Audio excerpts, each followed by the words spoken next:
Hi అండి, అందరికీ నమస్కారం అండి. ఫ్రెండ్స్, ఇప్పుడు అందిన వార్త. మరో స్టార్ హీరో కన్నుమూత, తీవ్ర దుఃఖంలో హీరోలు అంటూ ఇప్పుడిప్పుడే మనకొక బ్రేకింగ్ న్యూస్ అప్డేట్ అయితే రావడం జరిగిందండి. అయితే ఇందుకు సంబంధించిన పూర్తి వివరాలైతే మన వీడియోలో తెలుసుకుందామండి. వీడియో మాత్రం ఎక్కడా స్కిప్ చేయకుండా చూడండి ఫ్రెండ్స్. అప్పుడే మనకి పూర్తి సమాచారం అయితే తెలుస్తుంది. ఇక ముఖ్యంగా లైక్ చేయండి ఫ్రెండ్స్. లైక్ చేయడం వల్ల మనకు తెలిసిన ఈ ఇన్ఫర్మేషన్ ఇంకొంతమందికి అయితే తెలిసే అవకాశం ఉంటుంది. ఖచ్చితంగా లైక్ చేసి మన ఛానల్ని సబ్స్క్రైబ్ అయితే చేసి ఫాలో చేయండి ఫ్రెండ్స్. ఇక లేట్ చేయకుండా వివరాల్లోకి వెళ్ళిపోదాము. ఇక సినీ ఇండస్ట్రీలో మరో విషాదం చోటు చేసుకుంది. బాలీవుడ్ సీనియర్ స్టార్ నటుడు ధర్మేంద్ర కన్నుమూశారు.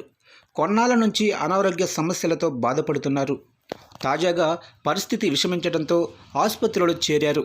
ఈ క్రమంలోనే చికిత్స తీసుకుంటూ మృతి చెందారు. ఇక అనారోగ్యం కారణంగా ధర్మేంద్ర ముంబైలోనే బ్రీచ్ కాండీ ఆసుపత్రిలో కొన్ని రోజుల కిందట చేరారు. పరిస్థితి విషమించడంతో చనిపోయారు. అయితే అతన్ని చూడటానికి హీరో షారూఖ్ ఖాన్, సన్నీ, బాబీ డియోల్, ఆయన భార్య హేమమాలిని, కుమార్తె ఈషా డియోల్, అలాగనే సూపర్ స్టార్లు సల్మాన్ ఖాన్ కూడా సోమవారం రాత్రి ఆసుపత్రికి వెళ్లారు.